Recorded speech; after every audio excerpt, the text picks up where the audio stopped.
कहानी एक ऐसे परिवार की है जहां रंजू अपने पति संजय और बेटी सृष्टि और बेटे आकाश के साथ रहा करती थी। रंजू बेटी को बहुत प्यार करती थी। क्या माँ, सारा दिन घर के अंदर ही रहती हो? जरा बाहर निकल कर तो देखो, औरतें कितनी स्मार्ट है। अरे बेटा, मैं बाहर जाऊंगी तो घर का काम कैसे होगा? माँ, घर के काम के लिए नौकरानी रख लो ना।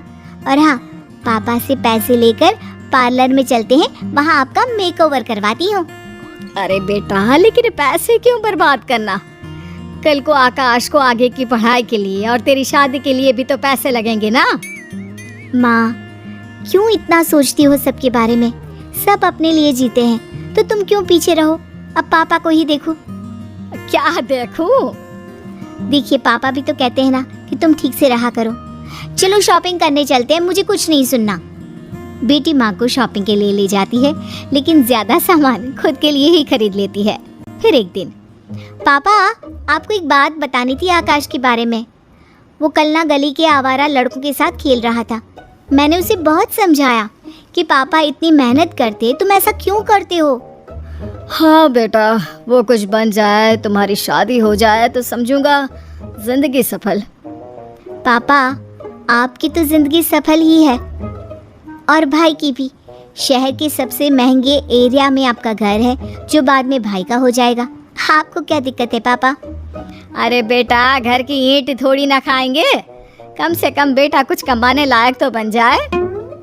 एक रोज, माँ, पिताजी, मैं आप लोगों को किसी से मिलवाने लाई हूँ। ये मयंक है, मैं इससे शादी करना चाहती हूँ। पर पापा, ये ना अभी सेटल नहीं है। सृष्टि, अभी कैसे तुम्हारी शादी करवा दे? अभी तो तुम्हारी पढ़ाई खत्म हुई है, कुछ काम कर लो, करियर बनाओ कुछ। देखो, मैं ऐसे शादी नहीं करवा सकता। कोई भी शादी के लिए नहीं मानता, तो एक दिन सृष्टि मयंक के साथ भाग जाती है, जिसके दुख में उसके पिता की मृत्यु हो जाती है। माँ, संभाल अपने आप को, कुछ खा ले, सारा दिन रोती रहती है। बेटा, तेरे पापा के बिना कैसे रहूंगी? और फिर तू भी तो कोई काम नहीं करता, कैसे चलेगा हम लोगों का घर? अब तू चिंता ना कर माँ, मैं कोई ना कोई काम जरूर करूँगा। फिर हम लोगों के पास इतना बड़ा घर है, इसका एक पार्ट हम लोग किराए पर चढ़ा देते हैं। माँ को बेटी की बात जम जाती है, और फिर दोनों ठीक से रहने लगते हैं कि एक दिन, माँ देख तो, सृष्टि आई है। सामने सृष्टि खड़ी होती है। उसकी हालत खराब होती है। सुंदर से दिखने वाली सृष्टि बिल्कुल नौकरानी जैसी लग रही होती है। माँ, मुझे माफ कर दे, मेरे कारण पापा नहीं रहे। माँ पहले तो सृष्टि से बात नहीं करती, लेकिन बेटे के समझाने पर वो उसे गले लगाकर रोने लगती है। तू कहाँ थी और वो मयंक कहाँ है? वो घर पर है, वो कोई काम नहीं करता तो नौकरी भी मैं ही करती हूँ। पापा के बारे में कल ही पता चला तो रहा नहीं गया माँ। कोई बात नहीं बेटा, किस्मत का लिखा कौन बदल सकता है। सृष्टि अब आए दिन माँ के पास रहती और उसके कान भरती। क्या माँ, तो भाई की शादी करा देना किसी पैसे वाले घर में। उसको जो दहेज मिलेगा उससे एक और घर खरीद ले। ये घर बेचकर अपने पास पैसे रख, कल को बहू आ जाएगी तो पैसे पैसे के लिए तरस ना जाए तू। अरे नहीं नहीं, आकाश मेरा ख्याल रखता है, वो ऐसा नहीं करेगा। माँ, बीवी के आने के बाद ना सब बदल जाते हैं, बाकी तेरी मर्जी। पर कहते हैं ना, रोज रोज एक ही बात को कान में डाला जाए तो वो एक दिन सच हो ही जाती है। देख आकाश, तेरी शादी हो चुकी है, तू ना अब अपनी बीवी को लेकर अलग हो जा। माँ, कैसी बात कर रही हो? मेरी कमाई इतनी है नहीं कि मैं कोई अच्छा मकान ले सकूं। अरे तो जाकर किसी झोपड़पट्टी में रह ले, लेकिन निकल यहाँ से। माँ के कहने पर आकाश अपनी बीवी के साथ अलग चला जाता है। उसके जाने के बाद सृष्टि माँ के पास आती है। माँ, ये है ठाकुर जी, वो इस घर की अच्छी कीमत देने को तैयार हो गए हैं, ये ले पैसे। बेटी घर बिकवा देती है। घर बिक जाने के बाद, कल इस घर को खाली करना है, लेकिन सोच रही हूँ कि जाऊंगी कहाँ। कहाँ का क्या मतलब होता है माँ? मेरे साथ मेरे घर, वो घर भी तो तेरा ही है ना। और फिर सृष्टि माँ को लेकर अपने घर आ जाती है। रात को, मयंक, अब तो हम लोगों के अच्छे दिन शुरू हो रहे हैं। माँ के पास बहुत सारा पैसा है, हम रोज अपने सारे शौक पूरे करेंगे।